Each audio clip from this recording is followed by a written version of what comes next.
تخيلوا كده، عروسة لسه بتقول يا هادي، الفرحة مالية عينيها. شهر ونص بالظبط والحياة اللي كانت وردي اتقلبت كابوس اسود.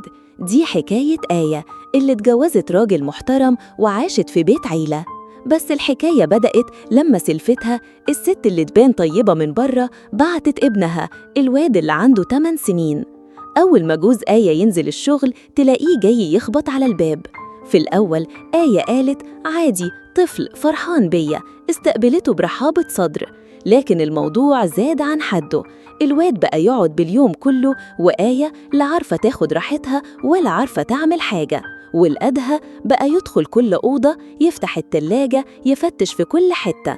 آية كانت ساكتة تقول معلش طفل يمكن بيستكشف. يا ريتها ما سكتت، يا ريتها خدت بالها إن ده مش مجرد شقاوة أطفال، دي كانت بداية مؤامرة. بس المصيبة الحقيقية لسه جاية.